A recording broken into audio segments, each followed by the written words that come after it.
नमस्कार दोस्तों, स्वागत है एक बार फिर से आप लोगों का समीर पाठशाला में। आज के इस लेक्चर में हम लोग डिस्कस करने वाले हैं फॉर्म्स ऑफ स्टैंजास को। देखिए, फॉर्म्स ऑफ स्टैंजा जिस तरह से आप लोगों से आपके एग्जाम में पूछे जाते हैं, वो सारे पॉइंट्स मैं आज आप लोगों को बताऊंगा। जिस तरह से जैसे कि किस स्टैंजा के अंदर कितनी लाइंस होती हैं, किसने उसको इन्वेंट किया है, क्या इसकी राइमिंग स्कीम होती है, या फिर उस स्टैंजा को किसी दूसरे नाम से जाना जा सकता है या नहीं जाना जा सकता। इस वीडियो में मैं आप लोगों को कंप्लीट इंफॉर्मेशन दूंगा। अगर आप इस वीडियो को कंप्लीट देखते हैं तो आज से आप लोगों को स्टैंजास को लेकर कोई भी क्वेश्चन नहीं रहेगा। सारी मैं आप लोगों को कंप्लीट इंफॉर्मेशन दूंगा। तो आपसे रिक्वेस्ट है इस वीडियो के अंत तक आप लोग बने रहे। देखिए, सबसे पहले हम लोग डिस्कस करने वाले हैं आज फॉर्म्स ऑफ पोएट्री में फॉर्म्स ऑफ स्टैंजा को। ठीक है, इसमें हम जानेंगे कि स्टैंजा का स्ट्रक्चर क्या होता है। अगर कोई भी स्टैंजा हम लोग डिस्कस कर रहे हैं तो उसका स्ट्रक्चर क्या होता है, या फिर उसकी हिस्ट्री क्या है, कहां से वो ओरिजिन हुआ है उसका। ठीक है, अगर इसके अलावा हम बात करें तो इसकी राइमिंग स्कीम क्या होती है, या फिर इसके इन्वेंटर कौन कौन है, ये चीजें हम जानेंगे। ये सारी की सारी आपके एग्जाम पॉइंट ऑफ व्यू से बहुत ही ज्यादा इंपॉर्टेंट होती हैं। लेकिन सबसे पहले मैं आप लोगों को इंग्लिश जब हम पढ़ते हैं स्टार्टिंग से आपके बचपन की तरफ को लेकर चलता हूं, ताकि हर एक चीज आप लोगों को बहुत ही अच्छी तरह से समझ में आए और आप अच्छी तरह से चीजों को सीख जाएं। देखिए, जब हम इंग्लिश को एज ए सब्जेक्ट पढ़ते थे तो सबसे पहले हम लोगों के टीचर जो थे हमको सिखाया करते थे ये चीजें कि ही इज ए बॉय, वह एक लड़का है। तो ये चीजें हमें सबसे पहले इंट्रोड्यूस की गई थी कि ग्रामर जो होती है, लेकिन ग्रामर के अंदर भी पार्ट्स होते हैं ये हमें पता नहीं था। लेकिन जैसे जैसे हम बड़े हुए तो एक और चीज इंट्रोड्यूस की गई हम लोगों के सामने, इंग्लिश लिटरेचर जिसे हम पढ़ते हैं, जिसके फॉर्म्स ऑफ स्टैंजा की हम आज बात करेंगे। इसके अलावा जैसे जैसे हम लोग आगे बढ़े, कंपटीशन बढ़ा, तो हमारे ऊपर बर्डन आ गया वोकैबुलरी याद करने का, कि अगर इंग्लिश बोलना चाहते हो या एग्जाम में अच्छे स्कोर लाना चाहते हो तो आप लोगों को वोकैबुलरी याद होनी चाहिए। इसके अलावा फिर कॉम्प्रीहेंशन पैसेज की बात आई कि हम लोगों को ये पढ़ना चाहिए। तो कहानी यही नहीं रुकी, जैसे जैसे हम बड़े हुए तो कहानी आगे बढ़ती चली गई। इसी तरह से इंग्लिश लिटरेचर के साथ भी हुआ। ऐसे ही देखिए, जैसे इंग्लिश लिटरेचर में हम आगे बढ़े तो यहाँ पर हमें प्रोज मिला पढ़ने के लिए, और इसके बाद हमें पोइट्री मिली, जिसे हम गद्य या पद कहते हैं हिंदी में। अब इन्हें इनके पैराग्राफ होते हैं, प्रोज के जो होते हैं, प्रोज के अंदर हम लोगों को पैराग्राफ पढ़ने के लिए मिलते हैं। उसी दूसरी तरफ हम लोगों को पोइट्री में पढ़ने के लिए मिलते हैं स्टैंजास। ठीक है जी, तो पैराग्राफ मिलते हैं हमें प्रोज में और स्टैंजास मिलते हैं हमें पोइट्री में। तो आज इन दोनों चीजों को हम बहुत ही अच्छी तरह समझेंगे।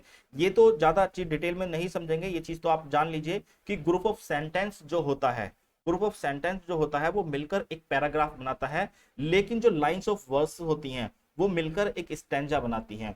ठीक है जी, ये चीजें मैं डिटेल में आप लोगों को समझाऊंगा। तो आज हम पोइट्री के अंदर इस स्टैंजा को कंप्लीटली कवर कर लेंगे। चलिए शुरू करते हैं। पहले जान लेते हैं कि सबसे पहले स्टैंजा होता क्या है। जो स्टैंजा होता है ये होता है group of the verse line. ये group of the verse line होता है। जैसे कि मैंने आप लोगों को बताया कि पोइट्री में जो लाइंस होती हैं उनके ग्रुप को हम एक स्टैंजा कहते हैं, है ना। अब दो स्टैंजा हैं तो दो स्टैंजा के बीच में थोड़ा सा स्पेस जरूर होता है। पहला स्टैंजा यहां हुआ और दूसरा स्टैंजा यहां हुआ, तो इनके बीच में थोड़ा सा स्टैंजा होता है। ठीक है, और अगर हम बात करें कि स्टैंजा के स्ट्रक्चर की, तो एक पोएम के अंदर हम लोग मल्टीपल स्टैंजास को भी इस्तेमाल कर सकते हैं। कहीं कहीं आप लोगों को देखने के लिए मिलेगा कि जो इन स्टैंजास के अंदर यूज्ड हुई लाइन है उनकी लेंथ जो है वो बिल्कुल इक्वल है, और उनके अंदर सेम राइमिंग स्कीम भी इस्तेमाल की जा रही है। जिस तरह से जो प्रीफिक्स होती है, कोई बदलाव राइमिंग स्कीम के अंदर नहीं है, और मीटर का इस्तेमाल भी राइटर करता है। लेकिन ये डिपेंड करता है किसके ऊपर, राइटर के ऊपर। अब जरूरी नहीं है हर एक स्टैंजा की जो लेंथ है, राइमिंग स्कीम है या मीटर है वो एक ही हो। ये स्टैंजा के फॉर्मेट के हिसाब से, स्टैंजा के नाम के हिसाब से बदलती रहती हैं। अब मैं आपको एक चीज और बता देता हूं कि कुछ स्टैंजास ऐसे होते हैं जो अलग अलग लेंथ के हो सकते हैं।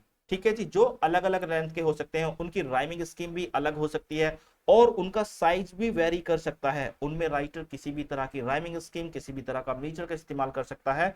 फॉर एग्जाम्पल हम लोग देखते हैं इर्रेगुलर ओड को। अगर हम इर्रेगुलर ओड पोएट्री की बात करें तो उसमें स्टैंजा फॉर्म जो होती है उसमें कहीं पर क्वाट्रेन यूज कर लिया, कहीं पर 9 लाइन का स्टैंजा यूज कर लिया, या फिर उससे ज्यादा भी इस्तेमाल की जा सकती हैं लाइनें।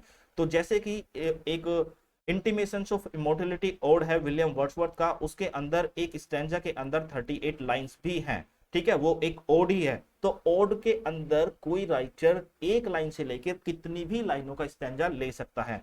तो स्टैंजा की लाइन जो है हमेशा वेरी करती रहती है, लेकिन कुछ स्टैंजास की लाइन फिक्स्ड होती हैं, उनको आज हम लोग अच्छी तरह से समझेंगे। देखिए सबसे पहले समझते हैं टाइप्स ऑफ स्टैंजास को, कि स्टैंजा जो है मेन खास खास आपके कितने प्रकार के हो सकते हैं। जैसे कि द मोनोस्टिच, सबसे पहला है द मोनोस्टिच स्टैंजा, और इसके बाद है कपलेट। मोनोस्टिच जो स्टैंजा होता है ये एक लाइन का स्टैंजा होता है, ये सिंगल लाइन का स्टैंजा होता है। और वैसे तो एक लाइन में जो होता है कोई ना कोई कोट होती है, कोई ना कोई पावरफुल कोट होती है जो लिखी हुई होती है, लेकिन पोइट्री में इस तरह का स्टैंजा होता है। मोनो का मतलब तो आप समझते ही हैं, मोनो का मतलब एक होता है। तो एक लाइन के स्टैंजा को हम क्या बोलते हैं, मोनोस्टिच बोलते हैं। उसके अलावा जो बहुत ही ज्यादा फेमस है और पोइट्री के अंदर बहुत इस्तेमाल किया जाता है वो है कपलेट। कपलेट का इस्तेमाल पोइट्री के अंदर भरपूर किया जाता है, और कपलेट के भी अपने टाइप होते हैं, जैसे सिंपल कपलेट या ऑर्डिनरी कपलेट हम बोल सकते हैं, या फिर हीरोइक कपलेट हम उसको बोल सकते हैं। तो इसके अपने टाइप हैं, वो मैं आप लोगों को बताऊंगा। टर्सेट या ट्रिपलेट ये होता है 3 लाइन का स्टैंजा, और टेजा रेमा ये भी 3 लाइन का स्टैंजा होता है। तो इनमें क्या डिफरेंसेस हैं दोनों के अंदर, ये मैं आप लोगों को बताऊंगा। इसके अलावा क्वाट्रेन जो 4 लाइन का स्टैंजा होता है, ए क्वेंटेन, ये इसको क्वेंटेन को हम क्वेंटेट के नाम से भी जान सकते हैं। इसके अलावा सेस्टा रीमा और सेस्टेट के अंदर क्या डिफरेंसेस होते हैं, 6 लाइन का स्टैंजा होता है ये आप लोगों का, ये भी मैं आप लोगों को समझाऊंगा। चौसैरियन स्टैंजा या फिर राइम रोयल स्टैंजा जो कि 7 लाइन का स्टैंजा होता है, ये भी मैं आप लोगों को बहुत अच्छी तरह से समझाऊंगा। अब जब ये चौसैरियन इसका नाम है ही, तो इसको राइम रोयल कहने की जरूरत क्यों पड़ गई, ये भी मैं आप लोगों को डिटेल में बताऊंगा। इसके अलावा ऑक्टेव जो 8 लाइनों का स्टैंजा होता है, और एक ओटावा रीमा, क्या ये दोनों अलग अलग होते हैं? अगर अलग अलग होते हैं तो क्या डिफरेंसेस है, किसने इसको कोइन किया था, किसने इन्वेंट किया था, कब किया था, डिटेल में स्टडी करेंगे, बिल्कुल बहुत जल्दी से मैं आप लोगों को समझा दूंगा। इसके अलावा स्पेंसरियन स्टैंजा ये जो होता है ये 9 लाइन का स्टैंजा होता है, ये जो होता है 8 लाइन का स्टैंजा होता है। और क्वाट्रेन 5 लाइन का स्टैंजा होता है, ये आप क्वाट्रेन आपका 4 लाइन का स्टैंजा होता है। और ये 5 लाइन का स्टैंजा होता है, ये 3 का होता है, ये 2 का होता है, और ये 1 का होता है। ठीक है, इस तरह से आप लोग देख लीजिएगा। चलिए बहुत बढ़िया। इसके अलावा मोनो स्टिच की हम बात करते हैं डिटेल में, अब इसको समझना स्टार्ट करते हैं। सबसे पहले मोनो स्टिच, जो देखिए मोनो स्टिच होता है ये पोइट्री के अंदर एक स्टैंजा होता है, ये अपने आप में कंप्लीट पोयम भी हो सकती है, यानी कि कोई थॉट, कोई विचार, कोई कोट जो कि एक लाइन में कह देते हैं, जो हम अक्सर मोटिवेशन के रूप में इस्तेमाल करते हैं। ठीक है जी। अब इसके अंदर ये कंप्लीट एक लाइन की एक खुद भी अपने आप में एक पोयम हो सकती है, या फिर ये एक एक लाइन करके बहुत सारी मिलकर एक कंप्लीट लॉन्गर पोएम को बना सकती हैं। अधिकतर हमने देखा है कि जो भी एक लाइन की कोट होती हैं उनके अंदर कोई ना कोई पावरफुल मैसेज दिया हुआ होता है। ठीक है जी, यहां तक समझ में आ रहा है। और इसका मीनिंग जो होता है एकदम क्लियर होता है, उस पावरफुल मीनिंग का हम लोग आसानी से उसे समझ पाते हैं। अब ये एक सिंगल लाइन जो होती है ये कंप्लीट पोयम भी होती है, या फिर किसी लॉन्गर पोएटिक वर्क को बनाने के लिए एक एक लाइन करके उसके स्टैंजास को इस्तेमाल किया जा सकता है। ठीक है, अब बात करते हैं कपलेट की। कपलेट जो होती है उसमें क्या होती है कि सिंपल कपलेट भी कह सकते हैं या तो हम, या फिर ऑर्डिनरी कपलेट हम उसको कह सकते हैं। इसके अलावा इसमें हीरोइक कपलेट का इस्तेमाल भी हम लोग पोएट्री के अंदर करते हैं। अब इन दोनों के अंदर क्या डिफरेंसेस होते हैं ये भी चीज हम लोग यहाँ पर समझेंगे। राइट, अब यहाँ पर कपलेट की आप लोगों के सामने डिटेल है। देखिए यहाँ पर कहा गया है कि जो कपलेट है, couplet is a pair of lines. ठीक है, पेयर का मतलब अपने आप में ही 2 लाइंस होता है। पेयर के अंदर कितनी लाइन होती है, 2 लाइन होती है। या फिर दूसरे शब्दों में मैं कहूं कि कपलेट जो होता है वो 2 लाइनों का स्टैंजा होता है, जो किसी भी पोएम के अंदर इस्तेमाल किया जा सकता है। वो चॉइस होती है राइटर की। कभी कभी इसमें सेम मीटर का इस्तेमाल भी किया जाता है और राइमिंग स्कीम का इस्तेमाल भी किया जाता है। कपलेट के अंदर मान लीजिए 2 लाइनें हैं, तो दोनों लाइनों के अंदर same metre same rhyming scheme का इस्तेमाल भी किया जा सकता है। और कपलेट का इस्तेमाल पोइट्री के अंदर बहुत ही कॉमन मिलता है हम लोगों को, बहुत ज्यादा राइटर्स इसका इस्तेमाल करते हैं। ये नोट्स आपके सामने है, आप इन्हें नोट डाउन कर सकते हैं। देखिए जब हम कपलेट का इस्तेमाल करते हैं तो इनको अलग अलग लिटरेचर के अलग अलग जोनरा में हम लोग इस्तेमाल कर सकते हैं। जैसे कि सोनेट के अंदर, जैसे विलियम शेक्सपियर की सोनेट आप लोगों ने देखी होंगी जिसके अंदर 3 क्वार्ट्रेन और एक कपलेट होता है, तो सोनेट्स के अंदर भी देखा जा सकता है, बैलेट्स के अंदर भी देखा जा सकता है, और एपिक्स के अंदर तो ये बहुत ज्यादा आप लोगों को देखा जा सकता है। इसके अलावा यहाँ पर एक एग्जाम्पल मैंने आप लोगों के लिया है, टू हीज को मिस्ट्रेस। अब ये एक पोएम का नाम है, एक वर्क का नाम है, ठीक है, और किसने लिखी है? एंड्रयू मार्वेल ने इस वर्क को लिखा है 1681 में। इसकी ये लाइनें हैं, देखिए यहां पर इसकी ये लाइनें हैं, और ये लाइनें जो देखोगे आप, टाइम और क्राइम, इनकी दोनों की साउंड, जो लास्ट साउंड है इनकी साउंड जो है वो बिल्कुल मैच कर रही है। ठीक है जी, टाइम क्राइम ये दोनों साउंड जो है मैच कर रही है, तो राइमिंग स्कीम यहाँ पर कपलेट वाली आप लोगों की बन गई, हीरोइक कपलेट की। लेकिन ये हीरोइक कपलेट नहीं है, ऐसा नहीं है कि इनकी राइमिंग स्कीम मैच करी तो आप लोग इसका आंसर हीरोइक कपलेट दे दो। देखिए यहां पर इस लाइन को हम देखेंगे अगर, और नीचे वाली लाइन को भी हम देखेंगे, तो इनमें पाएंगे कि राइटर ने इसके अंदर आयाम्बिक पेंटामीटर का इस्तेमाल नहीं किया, इसमें आयाम्बिक टेट्रामीटर का इस्तेमाल किया है। अब आप सोचोगे कि ये तो कोई बात नहीं हुई, हमें समझ में नहीं आया, तो मैं आपको बता देता हूं। जब राइटर कपलेट का इस्तेमाल करता है और वो कपलेट बिल्कुल सिंपल कपलेट या ऑर्डिनरी कपलेट होती है, तो उसके अंदर राइटर किसी भी राइमिंग स्कीम का इस्तेमाल कर सकता है, या चाहे तो वो राइमिंग स्कीम का इस्तेमाल नहीं भी कर सकता। वो किसी भी मीटर का इस्तेमाल कर सकता है, चाहे तो वो किसी मीटर का इस्तेमाल नहीं भी कर सकता। तो ये होती है सिंपल कपलेट। अब बात करते हैं हीरोइक कपलेट की, कि हीरोइक कपलेट क्या होती है। देखिए यहां पर हीरोइक कपलेट को कहा गया है, जो हीरोइक कपलेट होती है आप लोगों की, वहां उसके अंदर आयाम्बिक पेंटामीटर का इस्तेमाल राइटर करता है। इसमें 99.99% आप लोगों को आयाम्बिक पेंटामीटर का इस्तेमाल ही मिलेगा। और इसके अंदर भी दो लाइन होती है, कपलेट है तो डेफिनेटली इसके अंदर दो लाइन होंगी, और इसकी मेन चीज ये है कि इसकी राइमिंग स्कीम हमेशा मैच करेगी। जैसे कि मान लीजिए पहली कपलेट है उसकी राइमिंग स्कीम ए है, एक और कपलेट है उसकी राइमिंग बी है, एक और कपलेट है जिसकी राइमिंग सी है। अगर इसमें और भी ज्यादा कपलेट हैं तो ये राइमिंग स्कीम आगे चलती ही रहेगी। तो आप लोग यहाँ पर डिफरेंस समझ लीजिए सबसे पहले, कि जो सिंपल या ऑर्डिनरी कपलेट होती है उसके अंदर राइटर के पास चॉइस होती है कि वो कोई भी मीटर, कोई भी राइमिंग स्कीम चाहे तो कर सकता है इस्तेमाल, चाहे तो वो नहीं कर सकता। लेकिन हीरोइक कपलेट के अंदर उसे आयाम्बिक पेंटामीटर का इस्तेमाल करना होगा, और दोनों लाइनों की राइमिंग स्कीम मैच भी करनी चाहिए। तो ये क्राइटेरिया होता है हीरोइक कपलेट का। अब ये क्या हीरोइक वर्ड आया कहां से, ये कब इसमें ऐड किया गया? तो देखिए हीरोइक जो है ये एक एडजेक्टिव है, और इस एडजेक्टिव को लेटर 17th सेंचुरी में ऐड किया गया था। ठीक है, अब इस हीरोइक कपलेट को जो है किसने इंट्रोड्यूस किया था? अगर आपसे पूछा जाए कि हीरोइक शब्द को कब ऐड किया गया था, तो लेटर 17th सेंचुरी में किया गया था। और इस हीरोइक कपलेट को इन्वेंट किसने किया था, इंट्रोड्यूस किसने किया था? तो देखिए जो फादर ऑफ इंग्लिश पोएट्री है जोफ्री चौसर, उन्होंने ही इसको इन्वेंट किया था। उन्होंने अपने एक work the legend of good women, उसके अंदर इसे अच्छी तरह से इस्तेमाल किया था। इसके अलावा उनका एक और वर्क है जो कि बहुत ही फेमस है, the Canterbury Tales. Canterbury Tales के अंदर भी इसको इस्तेमाल किया गया है। जैसे जैसे समय आगे बढ़ा और राइटर्स इसका इस्तेमाल करते गए, तो 16th सेंचुरी में आप लोगों ने देखा होगा एलिजाबेथन एज में एक राइटर आए थे जिनका नाम है विलियम शेक्सपियर। जिस एज को, एलिजाबेथन एज को हम शेक्सपियरियन एज के नाम से भी जानते हैं, तो वो सोनेट्स के लिए फेमस भी हैं। ठीक है, उन्होंने 154 सोनेट्स को लिखा है। अब उन्होंने जो राइमिंग, वो जो कपलेट का स्टैंजा इस्तेमाल किया है, वो अपनी सोनेट की हर सोनेट की 4th स्टैंजा जो है उसमें एक कपलेट आप लोगों को देखने के लिए मिलेगी। तो विलियम शेक्सपियर ने इसका इस्तेमाल किया, और उसके बाद जॉन ड्राइडर ने इसका भरपूर इस्तेमाल किया, और अलेक्जेंडर पोप ने तो इसको बहुत ही ज्यादा फेमस कर दिया। अलेक्जेंडर पोप ने न्यो क्लासिकल पीरियड के अंदर, इन दोनों ने, ड्राइडन और अलेक्जेंडर पोप ने, इस फॉर्मेट का बहुत ही ज्यादा इस्तेमाल किया। अब ये दो तरह की हो सकती है, क्लोज्ड कपलेट और रन ऑन कपलेट। अब क्लोज्ड कपलेट क्या होती है? देखिए दो लाइनें कपलेट के अंदर होती हैं, एक और ये हुई दो। अगर आपका कोई भी थॉट, आपका कोई भी विचार जो है इन दो लाइनों में कंप्लीट हो रहा है ना, आपको उस थॉट को, आपको उस विचार को अगली दो लाइनों के अलावा, मतलब इन दो लाइनों के अलावा आगे कंटिन्यू करने की जरूरत नहीं है, तो वो हो गई क्लोज्ड कपलेट।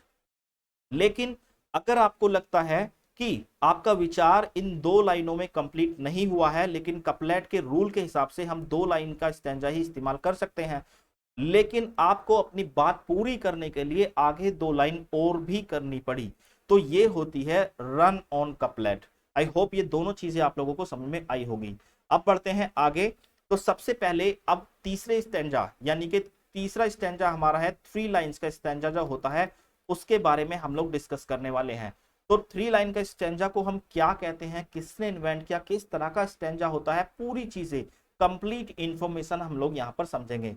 तो सबसे पहले मैं आप लोगों को बता देता हूं कि जो तीन लाइन का स्टैंजा होता है उसे तीन लाइनों से, तीन नामों से जाना जाता है। सबसे पहले टरसेट, टरसेट का ही दूसरा नाम है ट्रिपलेट।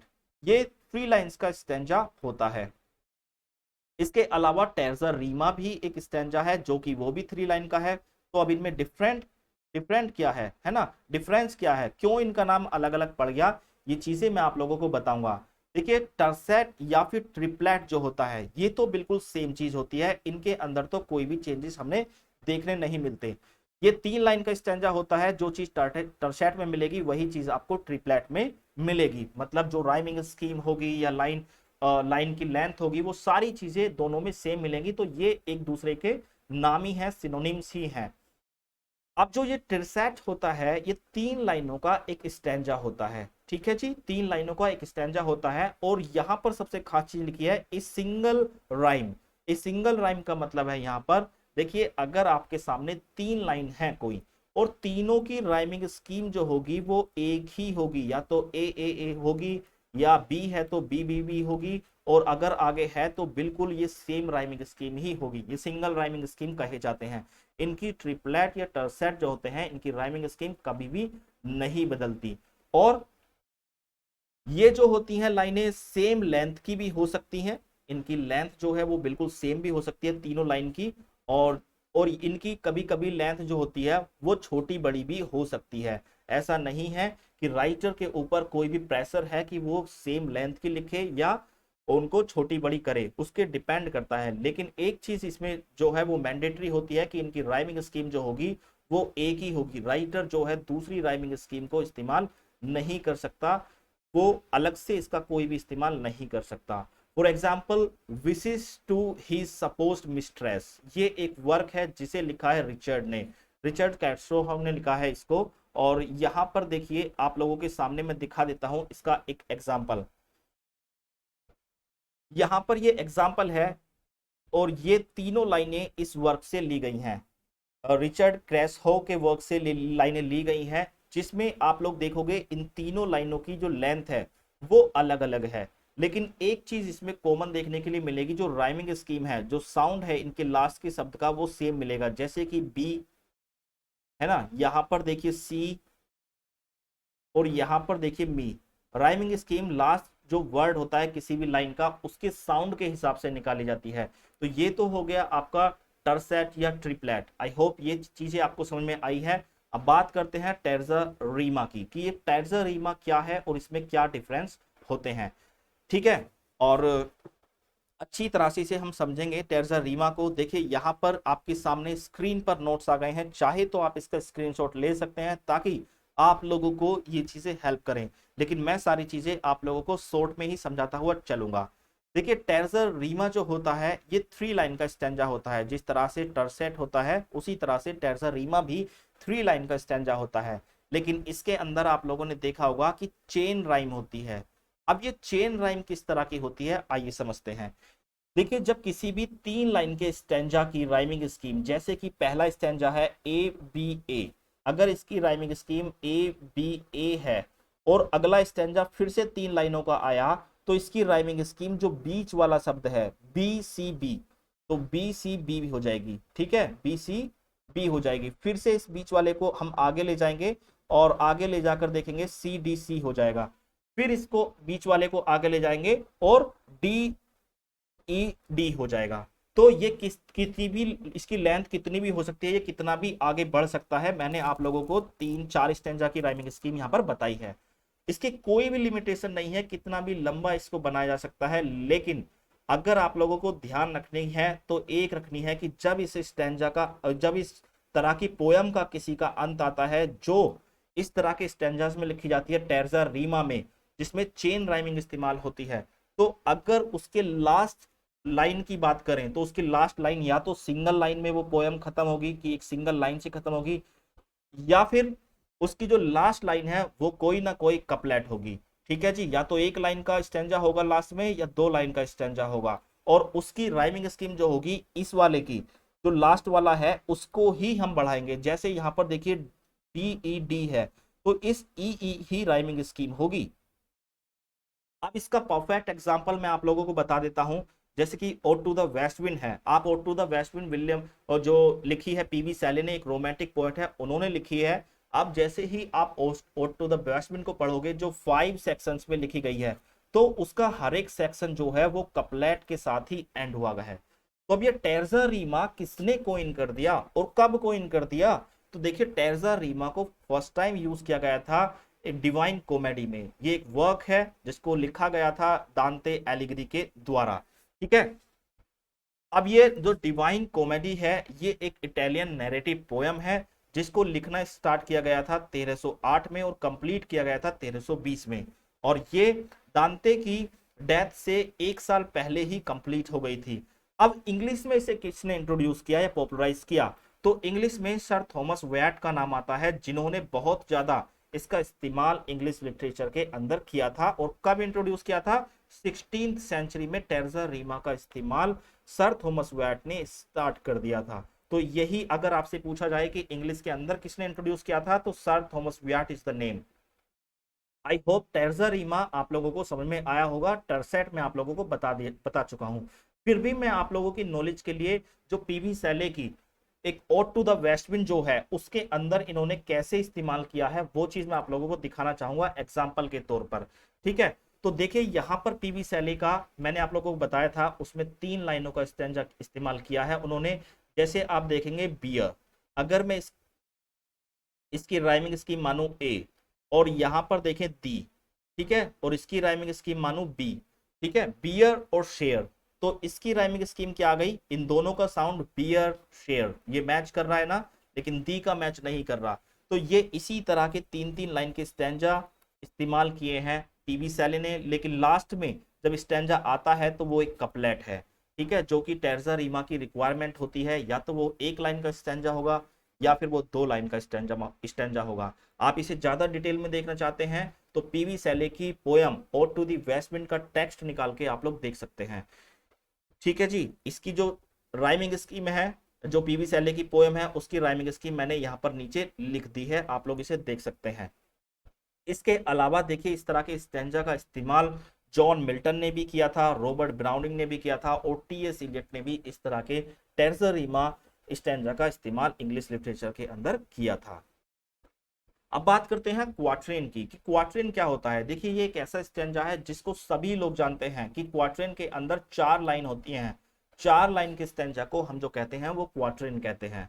अब क्वाट्रेन को अच्छी तरह से डिटेल में समझने के लिए देखिए, क्वाट्रेन जो होता है वो एक 4 लाइनों का स्टैंजा होता है जो पोएट्री के अंदर इस्तेमाल होता है। अब ये स्टैंजा जो 4 लाइनों का होता है ये अपने आप में एक पोयम हो सकती है, या फिर चार लाइनों का स्टैंजा इस्तेमाल करके कोई एक लंबी पोयम, एक लॉन्गर पोयम भी बनाई जा सकती है। ठीक है, यानी कि 4 लाइनों की अपने आप में एक पोयम भी हो सकती है, या 4 लाइनों का स्टैंजा इस्तेमाल करके एक लंबी पोयम बनाई जा सकती है। अब ये क्वाट्रेन तो आपको अच्छी तरह से पता है, लेकिन एग्जामिनर का मूड अगर बदला और उसने आपसे कुछ टेक्निकल टर्म इस्तेमाल करते हुए इस क्वाट्रेन के बारे में नॉलेज ले ली, तो आप कैसे उसे सोल्व करोगे ये मैं बात बताऊंगा। चलिए, एक वर्क लिखा गया है इंग्लिश लिटरेचर के अंदर जिसका नाम है elegy written in a country churchyard. इस वर्क को हम अगर देखेंगे तो इसकी राइमिंग स्कीम जो है वो देखने के लिए मिलेगी हमें ए बी, और इसको हम हीरोइक क्वाट्रेन कहते हैं। देखिए अब आप यहां पर आता है थोड़ा सा ट्विस्ट कि हीरोइक क्वाट्रेन, अभी तक तो हमें ये चीजें पता नहीं थी। जैसे कि आप देखोगे राइमिंग स्कीम डे, अगर मैं इसकी राइमिंग स्कीम निकाल तो डे की राइमिंग स्कीम मैंने मान ली ए, और यहां पर इसकी राइमिंग स्कीम जो ली है इसकी मान ली बी, डे वे, ये राइमिंग स्कीम फिर से ए हो गई, और ये मी, यहां पर ली और बी, मी, इसकी राइमिंग स्कीम बी। तो यहाँ पर ए बी जो राइमिंग स्कीम जिसकी भी बनती है उस तरह का क्वाट्रेन जो कहलाता है वो हीरोइक क्वाट्रेन कहलाता है। ठीक है, ये चीज नोट डाउन कर लेना, जिसकी राइमिंग स्कीम ए बी करके बनती है वो हीरोइक क्वाट्रेन कहलाता है। अब इसके अलावा कुछ राइटर्स हैं जिसने ये क्वाट्रेन का इस्तेमाल किया था, जैसे कि विलियम ब्लेक ने इस्तेमाल किया था द टाइगर के अंदर। इसके अलावा जॉन कीट्स ने लाबेल डेम सेंस मर्सी के अंदर इस्तेमाल किया था, जो कि एक बैलेड है, उसके अंदर भी इस्तेमाल किया था। और इंग्लिश लिटरेचर में एक बहुत ही जानी मानी ट्रेजेडी जिसका नाम है इन मेमोरियम, जो टेनिसन ने लिखी थी अपने फ्रेंड आर्थर हेनरी हेलम की याद में।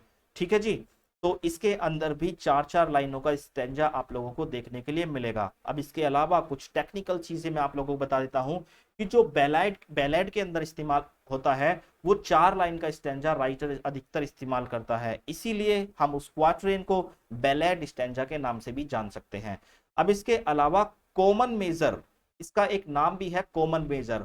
ठीक है जी, अब कॉमन मेजर कब होता है? जब कोई भी राइटर हिम लिखता है, इसको हम हिम पढ़ेंगे। जब कोई भी राइटर जो है हिम लिखता है, हिम का मतलब होता है कोई भी धार्मिक गीत लिखता है, तो अगर धार्मिक गीत लिखते हुए वो चार चार लाइन के स्टैंजा का इस्तेमाल करता है तो हम उसे कॉमन मेजर के नाम से जानते हैं। लेकिन एक बात याद रखना, ये सिर्फ हिम के लिए इस्तेमाल किया गया है। सबसे ज्यादा जो पूछा जाता है वो हीरोइक क्वाट्रेन आप लोगों से पूछा जाता है, या फिर पूछा जाता है जो बैलेड स्टैंजा है वो कितने लाइन का होता है, तो आप लोगों को बताना है कि ballad stanza contains 4 lines. Okay, तो ये था क्वाट्रेन। अब बात करते हैं यहाँ पर हम लोग क्वेंटेन की। ये जो होता है ये 5 लाइनों का स्टैंजा होता है क्वेंटेन। अब इसे अलग अलग नामों से जाना जा सकता है, वो अलग अलग नाम है क्वेंटेट एंड क्विनक्वेन। ये दो नाम है जिनसे ये जाना जा सकता है क्वेंटेन, यानी कि 5 लाइनों का स्टैंजा जो होता है उसको हम क्वेंटेन के साथ साथ क्वेंटेट और सिनक्वेन कह सकते हैं। इसके अलावा इसकी एक फॉर्म भी है जिसे हमने अक्सर पढ़ा होगा, लाइमरिक। अब ये लाइमरिक के बारे में आप लोगों को पता होगा पहले से ही, आई नो कि ये जो है चीजें हम पहले से जब पढ़ते हैं तो पता रहती है कि लाइमरिक जो होती है एक 5 लाइन के स्टैंजा को कहते हैं। लेकिन मैं आप लोगों को आज इस लाइमरिक के बारे में कुछ एडिशनल इंफॉर्मेशन देने वाला हूं। चलिए समझते हैं इस एडिशनल इंफॉर्मेशन को। देखिए, सबसे पहले आप लोगों के सामने पूरी इंफॉर्मेशन मैंने स्लाइड पर दे दी है, आप चाहें तो इसका स्क्रीनशॉट ले सकते हैं। तो ये लाइमरिक होती है, ठीक है, जो ये लाइमरिक होती है ये एक 5 लाइनों की पोयम होती है। सबसे पहले सुन लीजिएगा, ये एक 5 लाइनों की पोयम होती है, और ये पोयम जो होती है ह्यूमरस टाइप की होती है, फनी टाइप की पोयम होती है। ओके, सबसे मेन और बेसिक क्राइटेरिया इसका है कि 5 लाइनों की होगी, और ये सीरियस नहीं होगी, ये बिल्कुल हंसी मजाक में कही गई कोई पोयम होगी। अगर इसकी बात करें कि इसका ओरिजिन कहाँ से हुआ है, तो इसका ओरिजिन जो हुआ है वो आयरलैंड से हुआ है। तो आयरलैंड से हुआ, इसका नाम हम लोगों को लाइमरिक ही क्यों मिला, क्यों कोई और नाम नहीं मिला? क्योंकि आयरलैंड के अंदर एक सिटी है लाइमरिक, उसके नाम के पीछे जो है ये नाम पड़ा हुआ है। अगर इसकी भी हिस्ट्री आप लोग जानना चाहते हैं तो आप लोग इसे गूगल कर सकते हैं, क्योंकि बहुत लंबी चौड़ी हिस्ट्री है, यहां पर डिस्कस करना उसको पॉसिबल नहीं है। अब लाइमरिक के अंदर आप लोगों ने समझ लिया कि 5 लाइनें होती हैं और एक फनी टाइप की ह्यूमरस टाइप की चीजें इसके अंदर होती हैं। अब खास चीज क्या है, इसके अंदर फिक्स्ड राइमिंग स्कीम होती है। लाइमरिक के अंदर फिक्स्ड राइमिंग स्कीम इस्तेमाल होती है। जो पहली दो लाइन है उसकी राइमिंग स्कीम ए होती है, फिक्स्ड होती है ये लाइनें, चीजें देख लेना। और जो तीसरी लाइन होती है उसकी जो होती है बी होती है, और 5वीं लाइन की जो होती है वो आप लोगों की ए होती है। तो पहली लाइन की राइमिंग स्कीम होगी ए, दूसरी लाइन की राइमिंग स्कीम होगी बिल्कुल पहली वाली के जैसे कि बी, और तीसरी वाली की अलग राइमिंग स्कीम होगी। लेकिन जो भी तीसरी लाइन की राइमिंग स्कीम है वही राइमिंग स्कीम चौथी लाइन की होगी। और पांचवी लाइन की राइमिंग स्कीम वो होगी जो पहली और दूसरी लाइन की राइमिंग स्कीम है। ये फिक्स्ड है, इसको हम बदल नहीं सकते, लाइमरिक का ये रूल है। ठीक है जी, तो आई होप ये भी आप लोगों ने समझ लिया होगा कि जो लाइमरिक होती है ये ह्यूमरस टाइप की पोयम होती है, और 5 लाइन इसके अंदर होती है, और इसकी राइमिंग स्कीम फिक्स्ड होती है। ये रखी राइमिंग स्कीम, ये अपने आप में 5 लाइनों की एक पोयम हो सकती है, या फिर ये 5-5 लाइन करके एक लॉन्ग पोयम को भी बना सकते हैं। अब बात करते हैं हम लोग जो मोस्ट फेमस है सेस्टेट की। सेस्टेट जो होता है ये 6 लाइनों का स्टैंजा होता है। अब 6 लाइनों के स्टैंजा को, जो 6 लाइन का स्टैंजा होता है, उसको हम क्या बोलते हैं? सेस्टेट बोलते हैं। अब ये इसका ओरिजिन कहाँ से हुआ था? देखिए, सेस्टेट का इस्तेमाल इंग्लिश लिटरेचर में बहुत पहले से हो रहा था। इंग्लिश लिटरेचर से पहले से भी ये इस्तेमाल हो रहा था। इटली में इस्तेमाल इसका हो रहा था। तो सेस्टेट जो है ये आया है कहाँ से? इटली से। जो इटालियन वर्ड है, इटली का, इटली भाषा में जो इटालियन शब्द है तो सेस्टेटो, उसके अंदर से ये आया है। देखिए, मैं आप लोगों को एक बार सही से बता देता हूं। सेस्टेट जो है वो इटालियन भाषा के एक शब्द सेस्टेटो से आया है, जिसका मतलब होता है सिक्स्थ। इसका मतलब इस सेस्टेट के अंदर 6 लाइनें जो हैं इस्तेमाल की जाती हैं। अब इसका इस्तेमाल कौन कर रहे थे इटली के अंदर? एक नाम आप लोगों ने सुना होगा, फ्रांसिस्को पेट्रार्क। फ्रांसिस्को पेट्रार्क जो हैं वो इटालियन सोनेट जो होती थी उनके फादर कहे जाते हैं। तो इनकी सोनेट्स के अंदर 2 तरह के स्टेंजा होते थे, पहला ऑक्टेव और दूसरा सेस्टेट। ऑक्टेव में आपको अभी आगे पढ़ाऊंगा, जिसमें 8 लाइनें होती हैं। अब सेस्टेट के अंदर 6 लाइनें होती हैं। तो फ्रांसिस्को पेट्रार्क इसको पहले से ही यूज कर रहे थे अपनी इटालियन सोनेट में।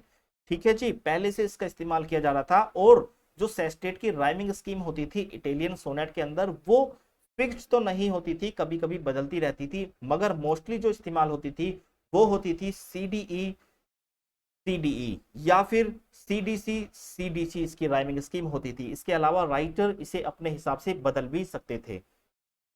अब देखिए, सेस्टेट जो होता है ये 6 लाइन का एक स्टैंजा होता है। ये चीज मैंने आप लोगों को यहाँ पर ओरिजिन के बारे में बताया कि ये इटालियन वर्ड्स सेस्टेटो से निकल कर आया है, जिसका मतलब सिक्स्थ होता है। और फ्रांसिस्को पेट्रार्क इसे अपनी सोनेट के दौरान इस्तेमाल किया करते थे। राइमिंग स्कीम यहाँ पर बता दी। अब इसकी लाइंस की बात करते हैं कि इसके अंदर 6 लाइन होती हैं और ये पोएट्री में इस्तेमाल किया जाने वाला एक स्टैंजा होता है। अब ये 6 लाइनों का कंप्लीट अपने आप में कोई ना कोई पोएम भी हो सकता है। ऐसा नहीं है कि 6 लाइनों का स्टैंजा का इस्तेमाल करके हम लंबी पोएम को लिख सकते हैं। ऐसा नहीं है। हम 6 लाइनों की एक कंप्लीट पोएम का इस्तेमाल भी कर सकते हैं, या फिर 6 लाइनों के मिलाकर एक लंबी पोएम को भी हम लोग बना सकते हैं। देखिए, एग्जाम्पल आप लोगों के लिए है, यहाँ पर एक पोएम लिखी है जॉन मिल्टन ने। जॉन मिल्टन ने एक पोएम लिखी है जिसका नाम है on his blindness. On his blindness जो है एक इटालियन फॉर्मेट में लिखी गई सोनेट है, जिसमें पहली 8 लाइन ऑक्टेव कही जाती हैं और दूसरी 8 लाइन सेस्टेट कही जाती हैं। तो हम लोग यहाँ पर सेस्टेट को डिस्कस कर रहे हैं। तो मैंने जो दूसरी 6 लाइन है उनको, सॉरी, सेस्टेट के अंदर 6 लाइनें होती हैं, तो दूसरी जो 6 लाइनें हैं उनको हम सेस्टेट कहते हैं। तो मैंने सेस्टेट ली है ऑन हिज ब्लाइंडनेस से। अगर आप लोग देखोगे तो इसकी राइमिंग स्कीम आप निकाल सकते हो, और इटालियन फॉर्मेट की राइमिंग स्कीम ही ये निकल कर आएगी।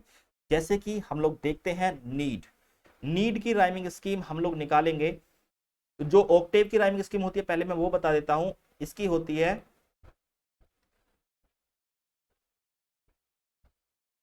ठीक है, A B B A B B A, ये होती है 8 लाइनों की स्टैंजा की राइमिंग स्कीम। और जब बात करेंगे तो ये सी से हम लोग यहाँ पर बात करेंगे, तो नीड हो गई सी इसकी राइमिंग स्कीम, बाकी इसकी बेस्ट हो गई डी, है ना। तो नीड तो इसकी राइमिंग स्कीम यहाँ पर होगी डी। अब यहाँ पर ना तो ये स्टेट नीड से मैच कर रहा है ना बेस्ट से मैच कर रहा है, तो ये सी डी ई हो गई। तो राइमिंग स्कीम ये हो गई। अब अगले 3 लाइनों की राइमिंग स्कीम, नीड जो है स्पीड से मैच कर रहा है, तो राइमिंग स्कीम आप लोगों की होगी सी। बेस्ट मैच कर रहा है आप लोगों का रेस्ट के साथ, तो राइमिंग स्कीम होगी डी। और स्टेट कर रहा है वेट के साथ, तो ये हो गई आपकी राइमिंग स्कीम ई। तो इस तरह से राइमिंग स्कीम हम निकालते हैं। ये सेस्टेट का एग्जाम्पल आप लोगों के सामने है। चलिए अब बात करते हैं सेस्टा राइमा की। सेस्टा राइमा जो होता है ये भी 6 लाइनों का स्टैंजा होता है, लेकिन मैं आप लोगों को बताऊंगा कि ये सेस्टेट से जो है ये किस तरह से अलग है। ये सारी चीजें हम लोग यहाँ पर डिस्कस करेंगे। देखिए, ये जो सेस्टा राइमा है ये एक 6 लाइन का स्टैंजा होता है। ठीक है, इसके अंदर 2 स्टैंजास को कंबाइन करके बनाया जाता है। जैसे कि एक क्वाट्रेन मिला लिया, क्वाट्रेन के अंदर 4 लाइंस होती हैं, और एक कपलेट मिला लिया। कपलेट के अंदर 2 लाइनें होती हैं, तो मिलकर कितनी बन गई, 6 लाइनें बन गई। इस तरह से 2 स्टैंजास को मिलाकर ये सेस्ता राइमा बनाया जाता है। और इसकी राइमिंग स्कीम जनरली जो पाई जाती है वो ए बी सी सी पाई जाती है, क्योंकि कपलेट की राइमिंग स्कीम तो सेम ही होगी ना, है ना। तो जो हीरोइक कपलेट है उसकी राइमिंग स्कीम की मैं बात कर रहा हूं। अब एग्जाम्पल के लिए समझते हैं कि विलियम शेक्सपियर ने एक बहुत ही फेमस वर्क लिखा था, वीनस एंड एडोनिस, जो कि विलियम शेक्सपियर का फर्स्ट पब्लिश वर्क है, जो 1593 में आया था। ठीक है जी। इसके अलावा विलियम शेक्सपियर ने जो 6 लाइनों के स्टैंजा इसके अंदर इस्तेमाल किए थे, तो उसकी राइमिंग स्कीम देख लीजिए। वहां से मैंने एक स्टैंजा आप लोगों को समझाने के लिए ले लिया है कि जैसे कि मान लीजिए फेस है, फेस की राइमिंग स्कीम एक ए हो गई, मॉर्न है, मॉर्न की राइमिंग स्कीम बी हो गई, और यहाँ पर फेस जो है वो चेस से मैच कर रहा है, इन दोनों का फेस और चेस का साउंड जो है मैच कर रहा है, तो यहाँ पर राइमिंग स्कीम फिर से ए हो गई। अब मोर्न और स्कोर्न इनका जो साउंड है वो मैच कर रहा है, तो इसकी राइमिंग स्कीम भी बी हो गई। तो देखिए यहां मिलकर आ गया क्वार्ट्रेन ए बी। तो ये कौन सा क्वार्ट्रेन है, मैंने आपको बताया था ना, ए बी जहां पर निकल कर आएगी तो ये हीरोइक क्वार्ट्रेन हो गया। इस तरह से आप लिटरेरी डिवाइसेस जो है उनको समझ सकते हैं लिटरेचर के अंदर। अब यहां पर देखिए दोनों के जो है हिम ही लिखा हुआ है, डेफिनेटली इनका साउंड जो है वो सेम होगा, तो इसकी राइमिंग स्कीम सी सी है, तो ये कपलेट है।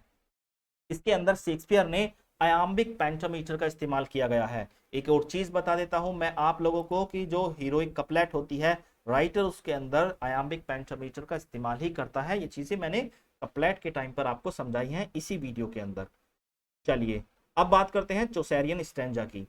जो चौसेरियन स्टैंजा है उसको हम राइम रॉयल स्टैंजा क्यों कहते हैं भाई, उसका नाम जो है 7 लाइन का स्टैंजा होता है। देखिए चौसेरियन स्टैंजा होता है जो 7 लाइन का स्टैंजा होता है। अब इसे चौसेरियन स्टैंजा क्यों कहते हैं, अगर चौसेरियन स्टैंजा इसका नाम था तो हमने इसको राइम रॉयल स्टैंजा क्यों कहा, ये सारी चीजें मैं आप लोगों को बताऊंगा। देखिए राइम रॉयल स्टैंजा जो होता है उसके अंदर 7 लाइनें होती हैं, ये सभी को पता होगा बहुत ही अच्छी तरह से। लेकिन एक चीज जो मैं अब यहां पर बताने वाला हूं उसको आप नोट डाउन कर लेना। इसके अंदर अयाम्बिक पेंटामीटर का राइटर इस्तेमाल करता है, और इसको इंट्रोड्यूस किसने किया था, इसको कोइन किसने किया था, वो जोफ्री चौसर ने किया था, जो फादर ऑफ इंग्लिश पोएट्री हैं। उन्होंने इसको कोइन किया था अपने एक वर्क ट्रोलियस एंड क्राइसिड के अंदर। ठीक है जी, इस वर्क के अंदर उन्होंने कोइन किया था। इसीलिए क्योंकि ये जोफ्री चौसर ने कोइन किया था, इसीलिए इसे चौसेरियन स्टैंजा कहते हैं। तो इसका आंसर आप लोगों को मिल गया, लेकिन यहां पर अभी राइम रॉयल जो है उसका आंसर आपको मिलना बाकी है। देखिए इस स्टैंजा को इन्वेंट कर दिया जोफ्री चौसर ने। अब बात आती है इसके यूज की कि इसे यूज कौन करेगा। तो राइटर्स तो इस्तेमाल कर सकते हैं इंग्लिश लिटरेचर के अंदर, लेकिन इसको महत्वपूर्ण पर्सन ने, एक बहुत ही इंपॉर्टेंट पर्सन थे, यानी कि किंग ने, जो राजा होते हैं किंग जेम्स फर्स्ट जो हैं, उन्होंने अपनी वर्ष के अंदर 15th सेंचुरी के में इस्तेमाल किया था। और ये कहाँ के राजा थे, स्कॉटलैंड के राजा थे। उन्होंने अपनी पोएट्री के अंदर इसको इस्तेमाल किया था, जिसका नाम है द किंग स्क्वेयर। इसके अंदर, इस वर्स के अंदर उन्होंने इस स्टैंजा का, जो चौसेरियन स्टैंजा का है, उसका इस्तेमाल किया था।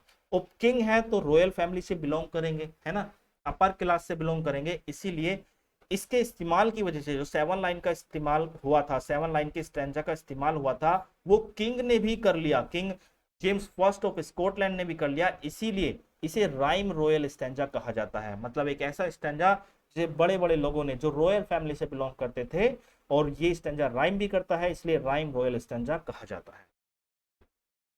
इसका एग्जाम्पल हम लोग देख लेते हैं।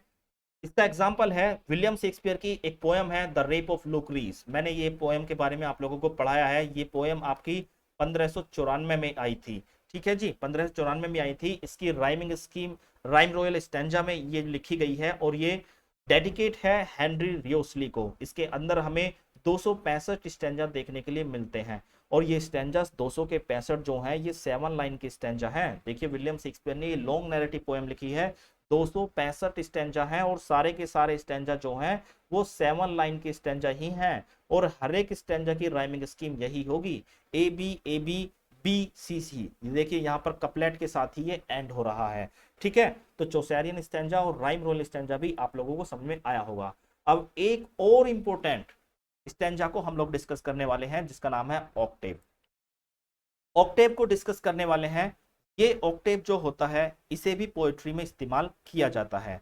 आप लोगों ने देखा होगा कि मैंने अभी आप लोगों को सेस्टेट के टाइम पे बताया था कि इटालियन सोनेट जो होती हैं उसके अंदर दो स्टैंजर्स का इस्तेमाल किया जाता है, पहला ऑक्टेव और दूसरा जो है वो होता है सेस्टेट। ठीक है, ऑक्टेव के अंदर आपकी 8 लाइंस होती हैं और सेस्टेट के अंदर आपकी 6 लाइनें होती हैं। अब ये ऑक्टेव की राइमिंग स्कीम जो होती है वो हमेशा सेम रहती है। ये राइमिंग स्कीम होती है इटालियन सोनेट के अंदर जिसे हम ऑक्टेव कहते हैं। अब इसकी राइमिंग स्कीम जो है बदलती रहती है, ये मैं आपको सेस्टेट के टाइम पर बता चुका हूं।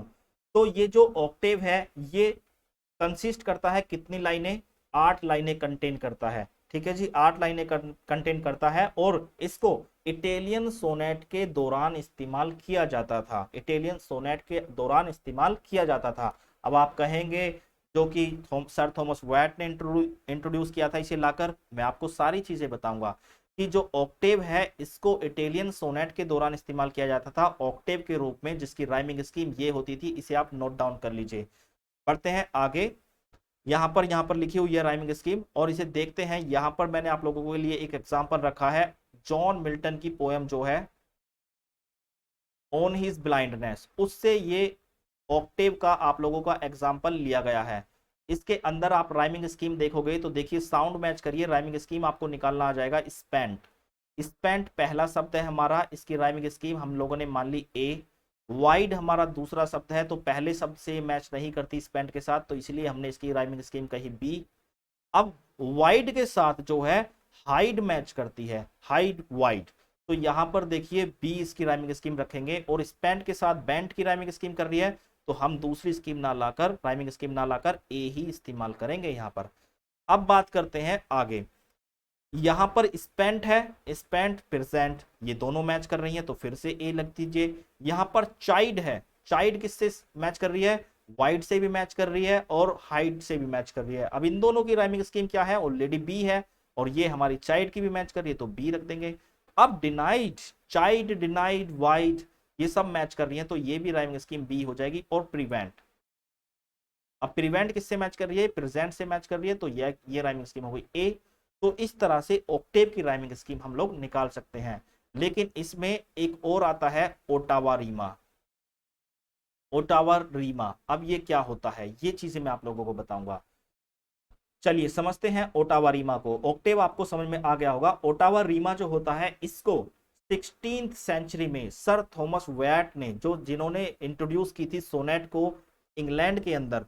देखिए, सोनेट को जो इंग्लैंड के अंदर इंट्रोड्यूस किया था वो किसने किया था, सर थॉमस वैट ने ही किया था, 16th सेंचुरी के अंदर किया था। ये चीजें कॉपी करके लेकर आए थे, लेकिन इन्हें ऐसा लगा कि भाई हम हर एक चीज जो है वो कॉपी करके ले चल रहे हैं इंग्लैंड को, तो जो 8 लाइनों का स्टैंजा होता है ऑक्टेव, उसके अंदर कम से कम थोड़े से तो डिफरेंस कर लें हम।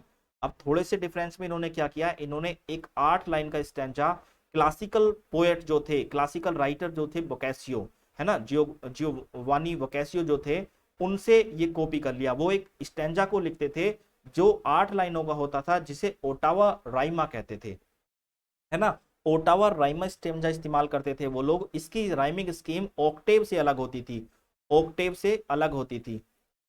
ऑक्टेव की राइमिंग स्कीम आप लोगों को मैं बता चुका हूं, ये होती है ऑक्टेव की राइमिंग स्कीम। लेकिन जो ओटावा रीमा की राइमिंग स्कीम होती है, डिफरेंट ये है कि इसकी rhyming scheme A B A B A B और बाद में एक कपलेट सी सी, ये राइमिंग स्कीम होती है। ये डिफरेंस होता है ऑक्टेव और ओटावा रीमा के अंदर कि इनकी राइमिंग स्कीम जो है वो एक दूसरे से मैच नहीं खाती। और इस तरह के स्टैंजा को, ओटावा रीमा को, इंग्लिश के अंदर सर थॉमस वैट ने ही इंट्रोड्यूस किया था। इन्होंने दो चीजें इंट्रोड्यूस कर दी। अब क्या, सोनेट को इंट्रोड्यूस किया है 16th सेंचुरी में, और ओटावा रीमा जो है इसको भी इंग्लिश के अंदर इन्होंने ही इंट्रोड्यूस किया था। आई होप ओटावा रीमा और ऑक्टेव आपको समझ में आया होगा। अब बात करते हैं स्पेंसरियन स्टैंजा की। तो स्पेंसरियन स्टैंजा है वो किस तरह का स्टैंजा होता है। देखिए, जो स्पेंसरियन स्टैंजा होता है ये एक ऐसा स्टैंजा है जिसको एडमंड स्पेंसर के नाम पर रखा गया है। अब क्या कोई खास वजह है इसको एडमंड स्पेंसर के नाम पर रखा गया है, बिल्कुल है। देखिए, ये जो होता है ये 9 लाइंस का स्टैंजा होता है। 9 लाइंस का, 9 लाइनों का स्टैंजा हो सकता है। ये अपने आप में एक पोयम भी हो सकती है, या फिर कोई भी राइटर इसे लॉन्ग नैरेटिव वर्क के लिए इस्तेमाल करता है। जैसे कि एडमंड स्पेंसर ने ही इसका इस्तेमाल किया अपने एक वर्क द फेरी क्वीन के अंदर।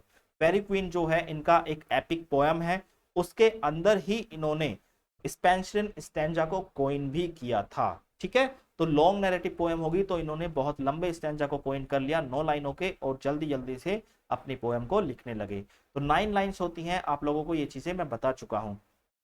अब सीखने वाली चीज क्या है जो एग्जाम में आप लोगों से पूछी जाती है कि 9 लाइनों के अंदर, यानी कि 9 लाइनों के अंदर जो है, जो फर्स्ट 8 लाइंस होती हैं, फर्स्ट 8 लाइन होती है, यहां पर देखिए फर्स्ट 8 लाइंस जो होती हैं उनके अंदर राइटर को आयाम्बिक पेंटामीटर का इस्तेमाल करना होता है। और जो नवी लाइन होती है, जो नवी लाइन होती है, या फिर हम कहें तो लास्ट लाइन होती है जो स्पेंसर स्टैंजा की, उसके अंदर राइटर को आयाम्बिक हेक्सामीटर का इस्तेमाल करना पड़ता है। हेक्सामीटर का मतलब है कि आयाम के 6 जोड़े इस्तेमाल उसको करने पड़ेंगे। अब इस नवी लाइन को हम लोग अलेक्जेंड्राइन के नाम से भी जानते हैं। तो आप लोग इसको समझ लीजिएगा, जब भी आप लोगों से अलेक्जेंड्राइन के बारे में एग्जाम में पूछा जाए तो आप लोग बताना a line of verse that is written in iambic hexameter. Hexameter का मतलब है कि आयाम के, इसमें है ना 12 सिलेबल इस्तेमाल होते हैं, पेंटामीटर के अंदर 10 सिलेबल इस्तेमाल होते हैं। ये मेरी सिलेबल वाली वीडियो में आप लोग देख सकते हैं। और इसकी राइमिंग स्कीम जो होती है ए बी बी सी और सी, इसकी राइमिंग स्कीम होती है। अगर लास्ट में देखेंगे तो इसके अंदर भी एक कपलेट का इस्तेमाल हुआ है, और हीरोइक कपलेट है, सेम राइमिंग स्कीम है, इस्तेमाल हुई है। हीरोइक कपलेट में कैसे पहचान पा रहा हूं, देखिए यहां पर सेम राइमिंग स्कीम का इस्तेमाल हुआ है दोनों लाइनों की, और यहां पर आयाम्बिक पेंटामीटर का भी इस्तेमाल हुआ है। ठीक है, तो इसीलिए मैं इसको पहचान पा रहा हूं। चलिए, आई होप आप लोगों को ये चीजें समझ में आई है। मिलते हैं अगले लेक्चर में, तब तक के लिए जय हिंद।